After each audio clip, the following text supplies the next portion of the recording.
Hey everybody, Happy New Year. Now, I'm going to try something new.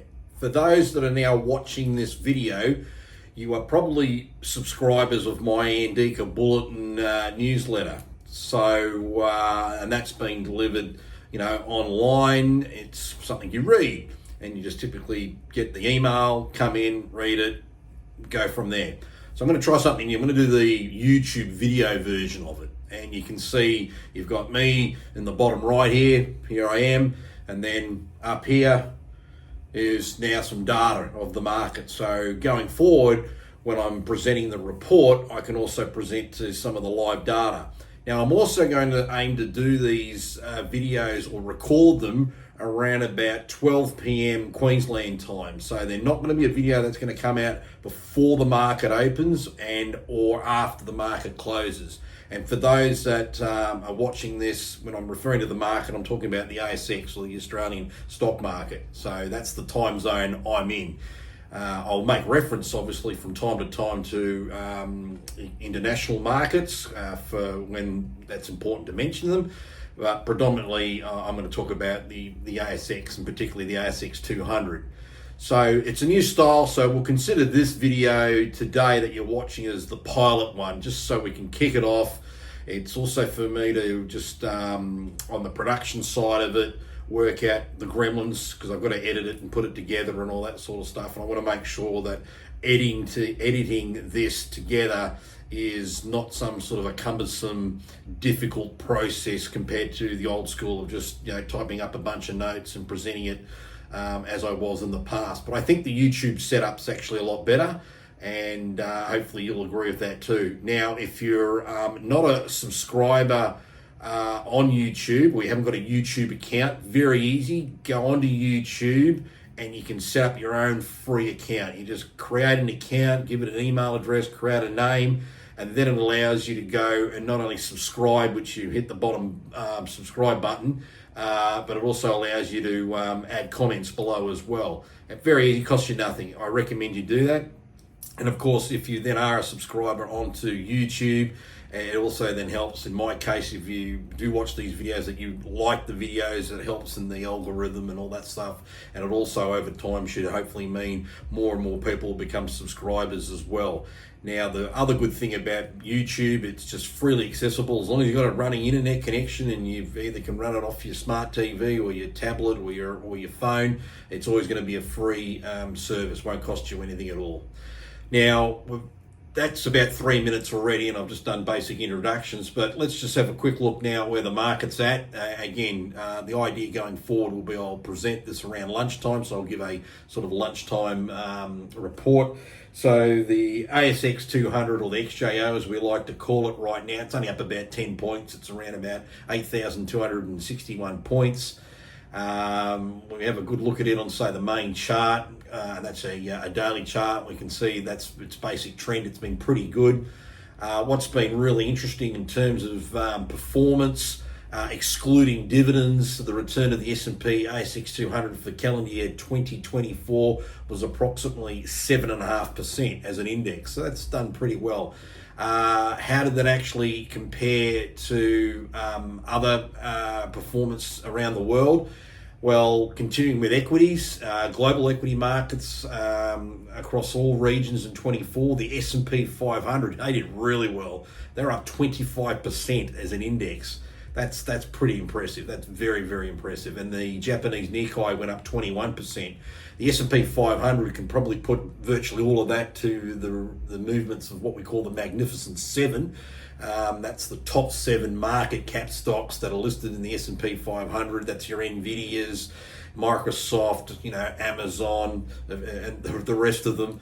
And that's just propelled that particular index. Precious metals, namely gold. Gold did pretty well for something that's called an old relic.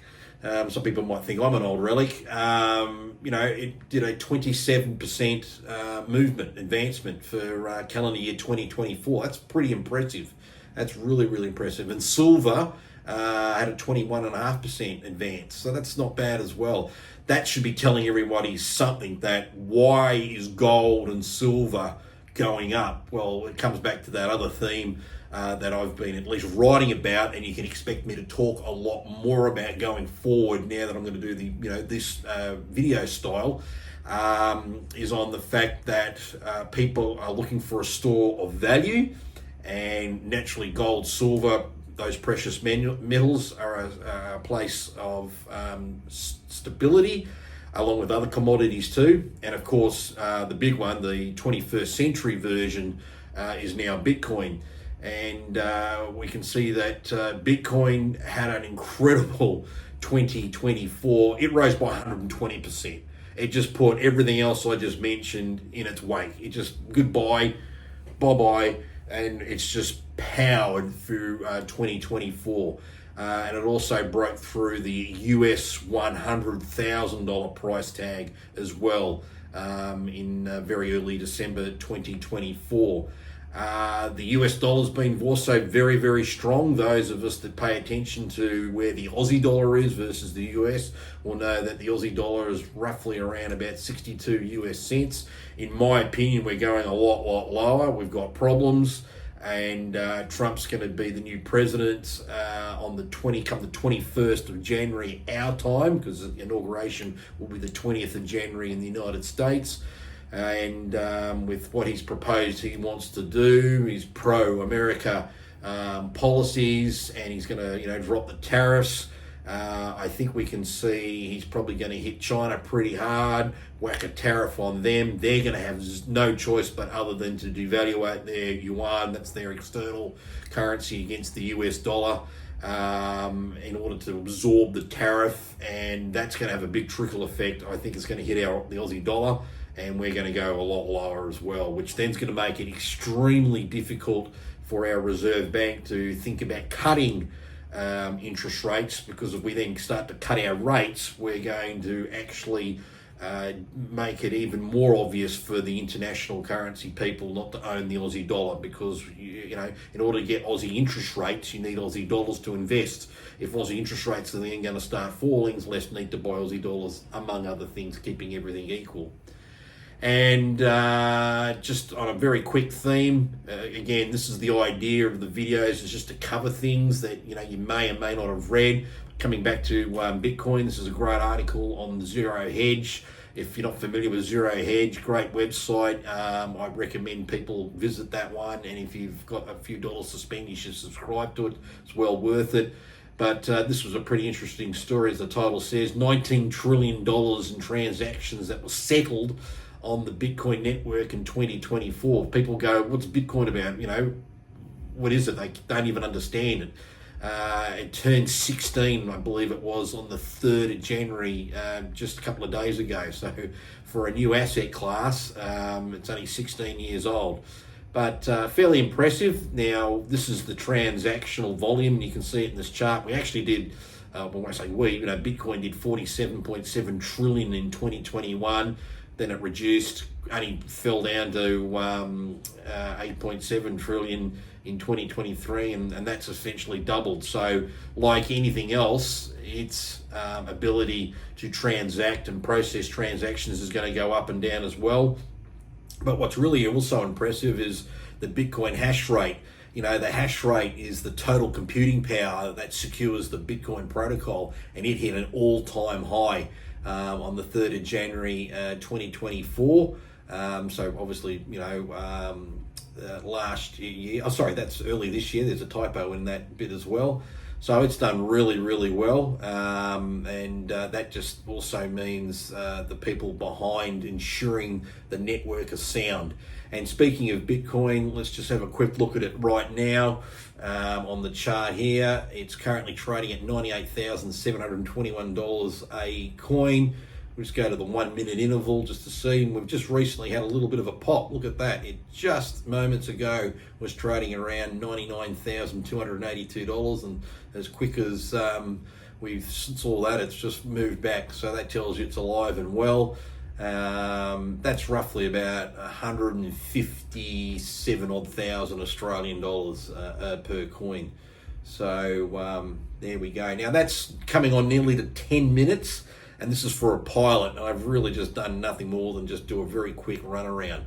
But this is what I'm going to aim to do going forward. I'm going to try and do this every market day around 12 o'clock. If I don't do one or don't upload one on any given day, that just means something's either happened, that I've just had something else I've had to jump to or do, or it could just be a day where there's just nothing worth talking about other than what you can find out yourself. But that's now my aim. But I would really recommend, again, if you're watching this and you're not a subscriber on YouTube, get yourself an account. It's very easy. You just need an email address, a few things you fill in, and it doesn't cost you anything. And then once you have that account, you can then put comments below this video, other videos, and it's really good. I will always look at the comments every given day, and I also would like people who do watch to write in the comments other things they'd like me to talk about as well, where I can. Keep in mind, I am the director of ANDIKA. ANDIKA holds an Australian Financial Services License 297069. And it's had that license since about February 2006.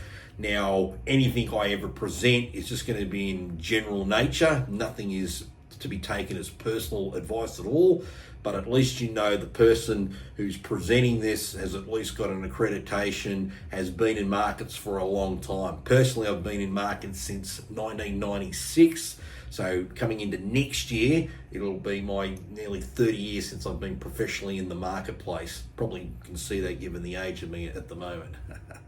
Anyway, look, I can rattle on and rattle on. As you can see, talking is not a problem for me. It's very, very easy. But I do encourage you to subscribe, and then when you do subscribe, click the bell icon as well, so you get the reminders when these new videos drop.